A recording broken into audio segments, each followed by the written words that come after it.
사무엘하 19장. 백성들이 요압에게 말했습니다.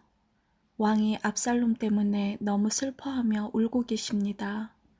다윗의 군대는 압살롬과의 싸움에서 이겼으나 그날은 오히려 모든 백성에게 슬픔의 날이 되고 말았습니다. 그것은 백성들이 왕께서 자기 아들 때문에 매우 슬퍼하신다는 이야기를 들었기 때문입니다. 백성들은 성으로 살며시 들어왔습니다. 그들은 마치 전쟁에서 지고 도망친 사람들 같았습니다. 왕은 자기 얼굴을 가리고 내 아들 압살롬아, 압살롬아, 내 아들아, 내 아들아 하고 외치며 소리 높여 울었습니다. 그때에 요압이 왕의 집으로 들어가서 왕에게 말했습니다. 오늘 왕께서는 왕의 모든 군대를 부끄럽게 만드셨습니다. 그들은 오늘 왕의 목숨을 구해주었습니다. 그들은 왕자들과 공주들과 왕비와 후궁들의 목숨도 구해주었습니다.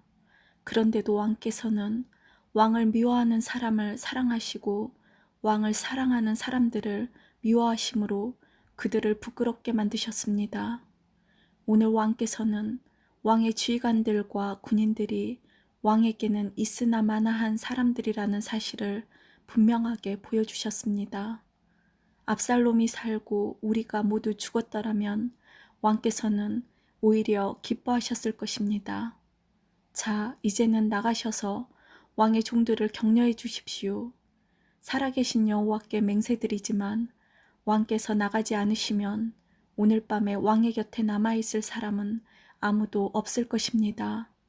그렇게 되면 왕께서는 젊은 시절부터 지금까지 당해온 모든 어려움보다 더욱 큰 어려움을 당하게 될 것입니다.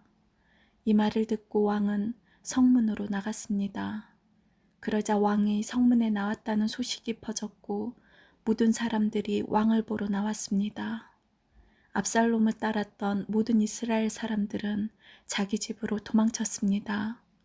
이스라엘의 모든 지파 사람들이 서로 다투기 시작했습니다. 그들은 이렇게 말했습니다. 왕은 우리를 블레셋 사람과 우리의 다른 원수들로부터 구해 주었다. 그러나 지금 왕은 압살롬 때문에 이 나라를 떠나 있다. 우리가 왕으로 세운 압살롬은 이제 싸움터에서 죽고 말았다.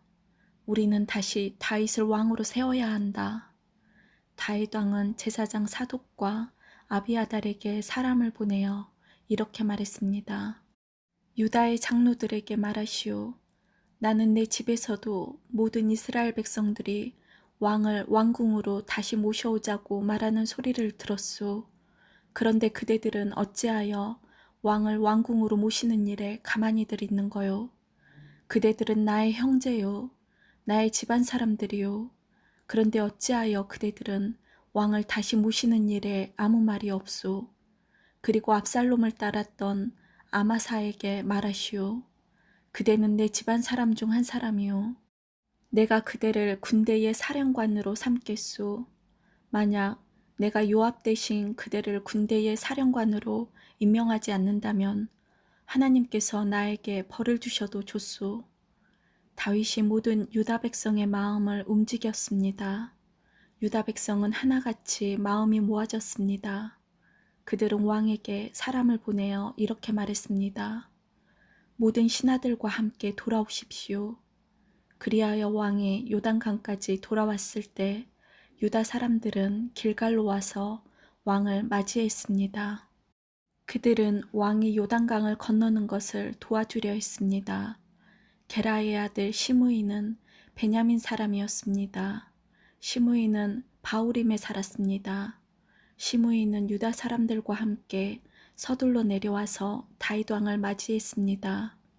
시므이와 함께 베냐민 사람 1000명도 왔습니다. 사울 집안의 종인 시바도 왔습니다. 시바는 자기 아들 15명과 종 20명을 데리고 왔습니다.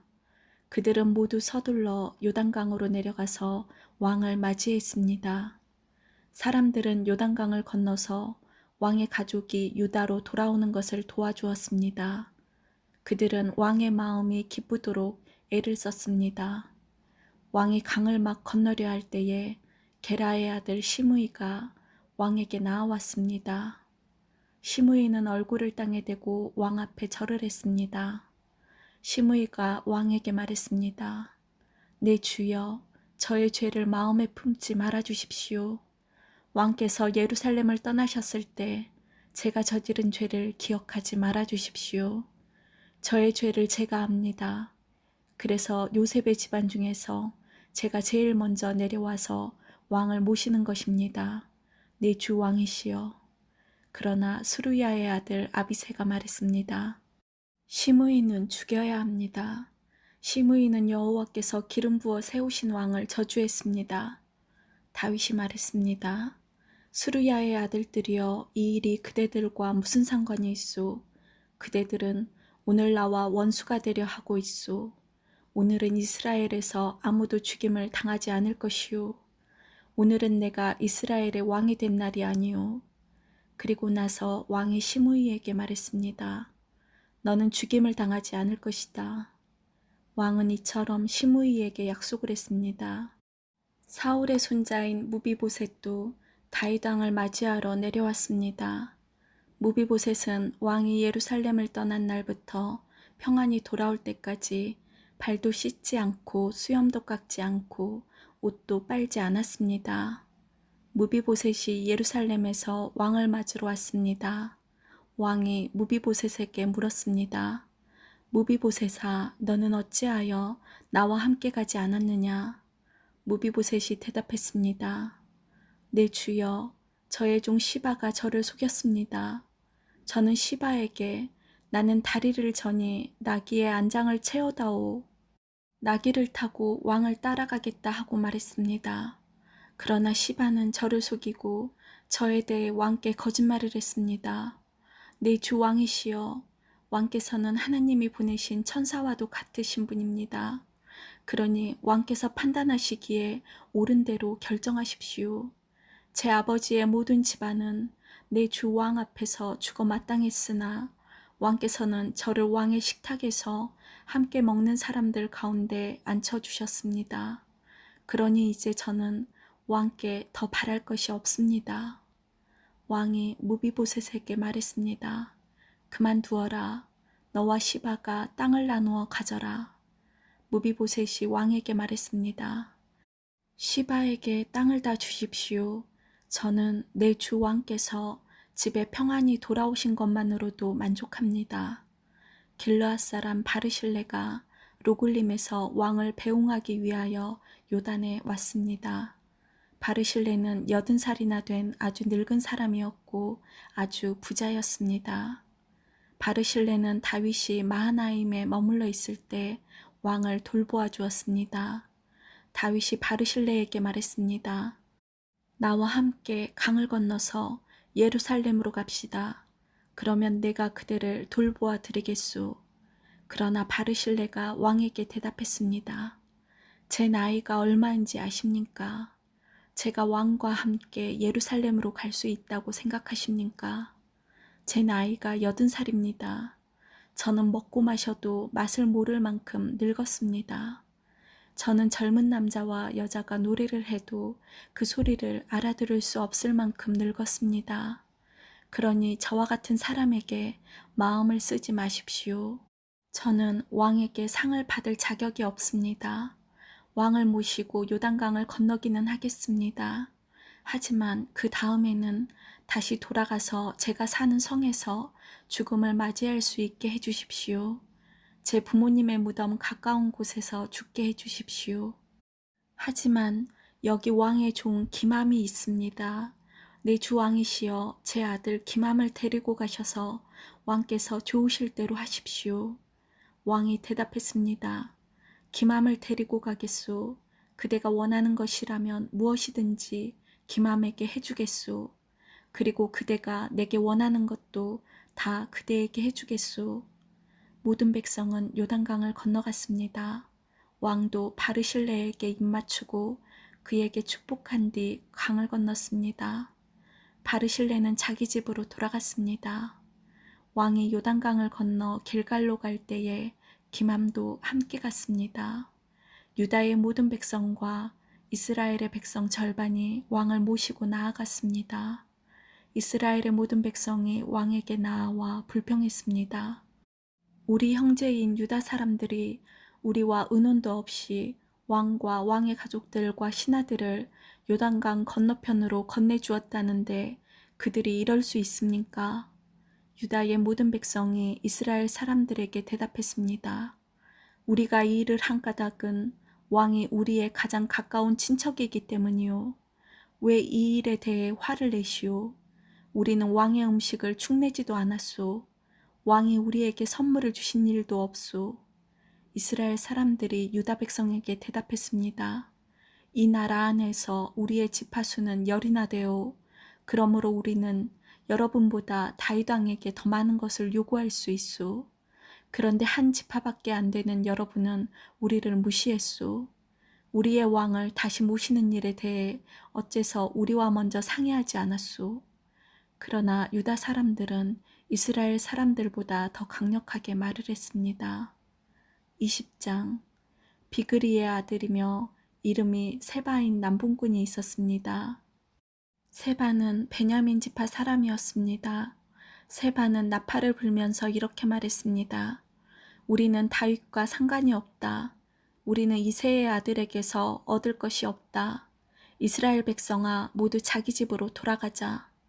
그리하여 모든 이스라엘 백성이 다윗을 떠나 비그리의 아들 세바를 따랐습니다. 그러나 유다 사람들은 요단강에서 예루살렘에 이르기까지 자기 왕의 곁을 떠나지 않았습니다. 다윗은 예루살렘에 있는 왕궁으로 돌아왔습니다. 전에 다윗은 왕궁을 지키기 위해 후궁 10명을 남겨둔 일이 있습니다. 다윗은 그 후궁들을 잡아다가 별실에 가두고 보초들을 세워놓았습니다. 후궁들은 죽을 때까지 그 집에 갇혀 살았습니다. 다윗은 그들에게 음식을 주기는 했지만 그들과 함께 잠을 자지는 않았습니다. 그들은 죽을 때까지 과부나 다름없이 살았습니다. 왕이 아마사에게 말했습니다. 유다 사람들에게 3일 안으로 나에게 나오라고 전하시오. 그리고 그대도 함께 오시오. 그리하여 아마사는 유다 사람들을 부르러 갔습니다. 그러나 아마사는 왕이 정한 기간을 넘겨버렸습니다. 다윗이 아비새에게 말했습니다. 우리에게 비그리의 아들 세바는 압살롬보다도 더 위험하오. 네 부하들을 데리고 가서 세바를 뒤쫓으시오. 세바가 강하고 튼튼한 성을 찾기 전에 어서 서두르시오. 세바가 강하고 튼튼한 성에 들어가게 되면 잡을 수 없게 되오. 그리하여 요압의 부하들과 그렛 사람과 블렛 사람 그리고 모든 군인들이 아비새와 함께 갔습니다.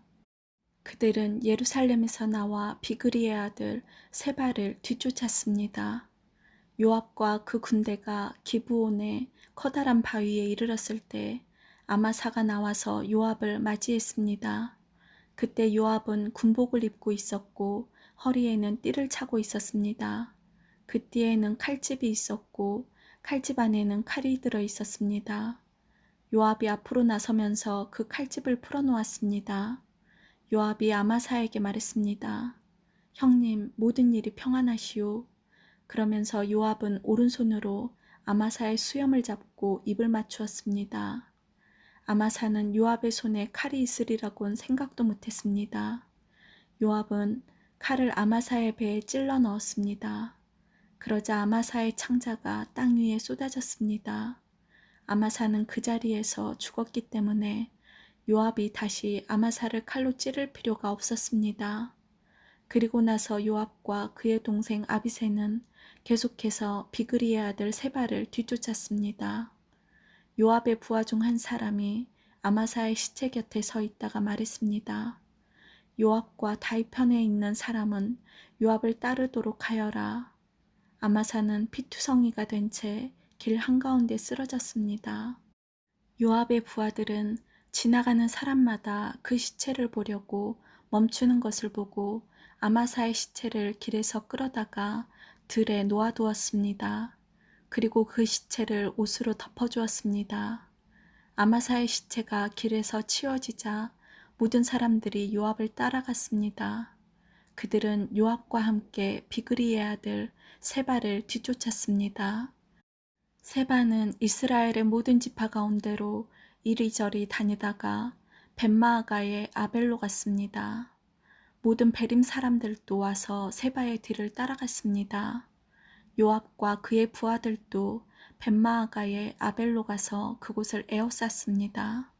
그들은 성을 공격하기 위해 성벽 곁에 흙을 쌓아 올렸습니다. 또 성벽을 무너뜨리기 위해 성벽 아래를 파기 시작했습니다.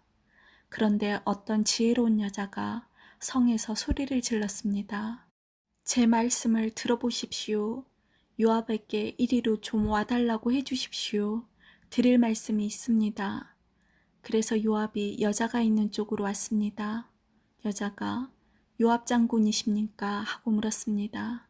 요압이 그렇소 하고 대답했습니다. 여자가 말했습니다. 제 말을 들어주십시오. 요압이 말했습니다. 듣고 있으니 말해보시오. 그러자 여자가 말했습니다. 전에는 사람들이 도움말을 구할 일이 있으면 아벨로 가보아라 하고 말하곤 했습니다. 그러면 문제가 풀렸습니다. 저는 평화를 좋아하는 충성스런 이스라엘 백성 중 한 사람입니다. 장군께서는 이스라엘의 중요한 성 하나를 멸망시키려 하고 있습니다. 여호와의 성인 이 성을 왜 멸망시키려 하십니까? 요압이 대답했습니다. 나는 결코 멸망시키려거나 무너뜨리려고 온 것이 아니오. 그런 일은 나도 바라지 않소. 하지만 이 성에는 에브라임의 산악지방에서 온 사람이 하나 있소. 그 사람의 이름은 비그리의 아들 세바인데 그 사람은 다윗 왕을 향해 반란을 일으켰소. 만약 그 사람을 나에게 데리고 오기만 하면 이 성을 그대로 내버려 두겠소. 여자가 요압에게 말했습니다. 그 사람의 머리를 장군님이 있는 성문 밖으로 던지고 말겠습니다. 그리고 나서 그 여자는 성의 모든 백성에게 매우 지혜롭게 말을 했습니다. 그들은 비그리의 아들 세바의 목을 잘랐습니다. 그리고 그 목을 성문 밖에 요압에게로 던졌습니다. 그러자 요압은 나팔을 불었고 군대는 그 성을 떠났습니다. 모두 다 집으로 돌아갔습니다. 요압은 왕이 있는 예루살렘으로 돌아갔습니다. 요압은 다시 이스라엘 모든 군대의 총사령관이 되었습니다. 여호야다의 아들 브나야는 그렛 사람과 블렛 사람을 지휘했습니다. 아도니람은 강제 노동을 하는 사람들을 감독했습니다. 아힐룻의 아들 여호사밧은 역사기록관이 되었습니다. 스와는 서기관이 되고 사독과 아비아달은 제사장이 되었습니다.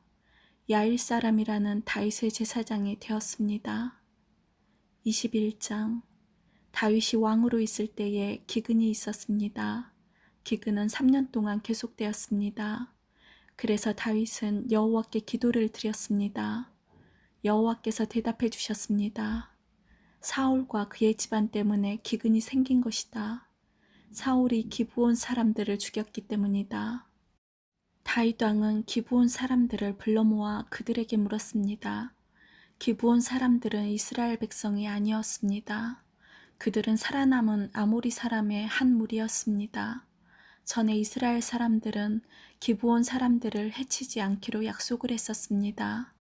그러나 사울은 이스라엘과 유다의 백성들을 도우려는 열심이 너무 지나쳐서 기브온 사람들을 다 죽이려 했었습니다. 다윗 왕은 기브온 사람들을 불러 모아 그들에게 이야기했습니다. 다윗이 물었습니다. 내가 당신들을 위해 어떻게 하면 좋겠소? 어떻게 해야 이스라엘 백성의 죄를 용서하고 오히려 여호와의 백성에게 복을 빌어주겠소?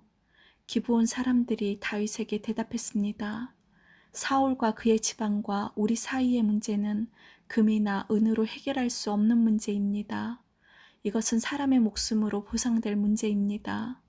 그런데 우리는 이스라엘 사람을 죽일 권한이 없습니다. 그 말을 듣고 다윗이 다시 그들에게 물었습니다. 그렇다면 당신들이 바라는 것은 무엇이오? 기브온 사람들이 다윗에게 대답했습니다. 사울은 우리에게 몹쓸 짓을 했습니다. 사울은 우리를 전멸시켜 이스라엘 땅에 남지 못하도록 음모를 꾸몄습니다. 그러니 사울의 아들 7명을 우리에게 넘겨주십시오. 그러면 사울의 고향인 기브아에서 그리고 여호와 앞에서 그들을 목매어 달겠습니다. 왕이 말했습니다. 그들을 넘겨주겠소. 그러나 왕은 요나단의 아들 무비보셋만은 보호해 주었습니다. 요나단은 사울의 아들이었습니다. 다윗이 그런 일을 한 까닭은 다윗이 여호와의 이름으로 요나단에게 그의 후손을 보호해 주겠다고 약속했기 때문입니다. 그래서 왕은 리스바와 사울 사이에서 태어난 아들인 알모니와 무비보셋을 붙잡았습니다. 리스바는 아야의 딸이었습니다. 그리고 왕은 사울의 딸 메랍의 5 아들을 붙잡았습니다. 메랍의 5 아들의 아버지는 아드리엘이었습니다. 아드리엘은 무올라 사람 바르실레의 아들이었습니다. 다윗은 이들 7명을 기브온 사람들에게 넘겨주었습니다. 그러자 기브온 사람들은 언덕 위에서 여호와 앞에 그들을 목매달았습니다. 7 아들이 다 함께 죽었습니다. 그들은 추수를 시작할 무렵에 죽임을 당했습니다. 그때는 사람들이 보리를 막 거둘 때였습니다. 아야의 딸 리스바는 거친 배로 만든 천을 가져다가 바위 위에 그것을 폈습니다. 그리고 리스바는 추수가 시작될 때부터 비가 내릴 때까지 하늘의 새들이 자기 아들들의 시체를 건드리지 못하게 막았습니다. 또 밤이 되면 들짐승들이 시체를 건드리지 못하게 막았습니다. 사람들이 사울의 후궁이었던 리스바가 하고 있는 일을 다윗에게 이야기했습니다. 그러자 다윗은 사울과 요나단의 뼈를 길르앗의 야베스 사람들에게서 찾아왔습니다. 전에 블레셋 사람들이 길보아에서 사울과 요나단을 죽인 후 시체들을 벳산거리에 매달았습니다. 그때 길르앗의 야베스 사람들이 몰래 그 시체들을 가져온 것이었습니다. 다윗은 사울과 그의 아들 요나단의 뼈를 길르앗에서 옮겨왔습니다. 그러자 백성들은 달려 죽은 사울의 7 아들의 시체를 거두어 들였습니다. 백성들은 사울과 그의 아들 요나단의 뼈를 옮기면서 죽임을 당한 사울의 7 아들의 시체도 함께 베냐민 땅 셀라에 있는 사울의 아버지 기스의 무덤에 묻어주었습니다. 백성들은 왕이 명령한 것을 다 지켰습니다. 그러자 하나님께서 그 땅 백성들의 기도를 들어주셨습니다. 블레셋과 이스라엘 사이에 또다시 전쟁이 일어났습니다. 다윗은 자기 부하들을 거느리고 블레셋 사람들과 싸우러 나갔습니다. 그러나 다윗은 지치고 약해졌습니다. 거인의 아들 중에 이스비브노비라는 사람이 있었습니다. 이스비브노베의 노쇠창은 무게가 300세겔 가까이 나갔습니다. 이스비브노브는 또 새 칼을 가지고 다윗을 죽일 계획을 세웠습니다. 그러나 스루야의 아들 아비새가 이 블레셋 사람을 죽이고 다윗의 목숨을 구해주었습니다. 그때에 다윗의 부하들이 다윗에게 한 가지 다짐을 받으려 했습니다. 그들이 말했습니다. 다시는 우리와 함께 싸움터에 나오지 마십시오. 만약 왕이 돌아가시면 이스라엘의 등불이 꺼지는 것과 같습니다. 그 후 곱에서 다시 블레셋과 싸움이 있었습니다. 후사 사람 시브게가 거인의 아들 중 하나인 삽을 죽였습니다. 그 후 곱에서 또다시 블레셋과 싸움이 있었습니다. 베들레헴 사람 야레오김의 아들 엘하난이 가드 사람 골리앗의 동생 라흐미를 죽였습니다. 그의 창은 배틀채만큼 컸습니다. 가드에서도 또다시 전쟁이 일어났습니다. 거기에는 굉장히 큰 거인이 있었습니다. 그 사람의 손가락은 한 손에 6개씩 있었고 발가락도 한쪽에 6개씩 있었습니다. 그러니까 그 사람의 손가락과 발가락은 모두 24개였습니다. 이 사람도 역시 거인의 아들이었습니다. 이 사람은 이스라엘에 맞서 싸우다가 요나단에게 죽임을 당했습니다. 요나단은 다윗의 형인 삼마의 아들이었습니다. 이들 4 사람은 모두 가드에 사는 거인의 아들들이었습니다. 그들은 모두 다윗과 그의 부하들에게 죽임을 당했습니다. 아멘.